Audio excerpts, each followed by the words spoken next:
This might be the best blitz in Madden 22. You can drop 10 players into coverage and still get insane pressure on the quarterback, and by the end of this video, you're gonna know exactly how to do it. We're in the formation big nickel over G, which is in all the playbooks on the screen right now. You can call any play you want for this blitz, but for this video, I'm gonna be in cover 3 sky. Now, because we're only sending one, we need to take all these big boys on the D line and put them in coverage assignments. Now, you can click onto each player individually and press A on Xbox or X on PlayStation to put them on their assignments, or you can save a little bit of time by double-clicking left on the D-pad and using quick adjustments. Now, I always put them in some mix of hard flats, vert hooks, and 3-recs, but of course it's going to depend on the situation. If it's 3rd and 20, don't put both defensive ends in hard flats because your opponent probably isn't throwing there anyway. I also always have someone on a QB spy in case my opponent steps up in the pocket or tries to scramble. So now that we set up the D-line, let's talk about the user. This should be obvious, but you want someone fast right here, so either a safety or a fast linebacker. We always want our user to be on a zone assignment. Whether it's a vert hook or a deep third, it doesn't matter, but do not be on a blitz assignment, and you'll see why in a second. We're going to take our user right up to the line of scrimmage, preferably on the side opposite the running back, and we're going to hold down the left stick just a little bit. The moment your opponent snaps the ball, you're going to hold down on the left stick and press the sprint button, and as long as you're in a zone assignment, you're going to get the speed boost off the line, and you'll be able to loop around the offensive line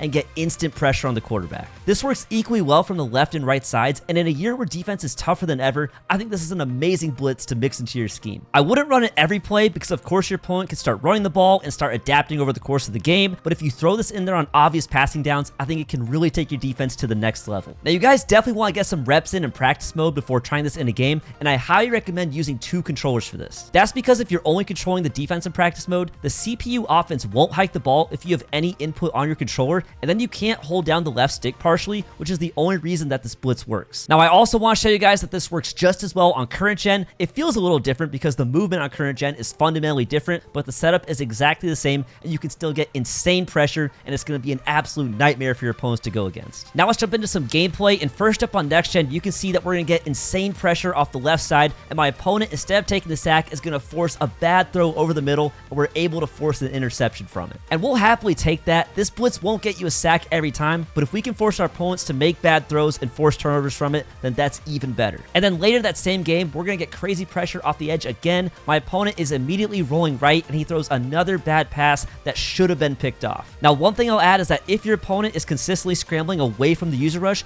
go ahead and put that defensive end in a contain, and your opponent will run straight into a sack. Over on current gen now, it's 3rd and 5. We need a stop in the red zone. We're going to drop 10 into coverage and again get crazy pressure off the edge, and my opponent just has no time to do anything. Now, I did leave the flat wide open, but that was my own fault with my pre-snap adjustments. I could have very easily put one of these guys in a hard flat, and then the tight end would have been covered. Now, later in that same game, my opponent does a really good job of initially avoiding the user rush. He can't really step up and scramble though because of the QB spy, so he's forced to run back, try to set his feet again, and we eventually get to him to bring him down and force a fumble in the process. So you guys can see that even when it's not an instant sack, you'll always be making your opponent uncomfortable in the pocket and force them to make bad decisions that can oftentimes lead to a turnover. So that's the best user rush in the game, guys. Please like and subscribe if you enjoyed it. Check out some of my other videos on the screen right now, and I'll catch you guys in the next video.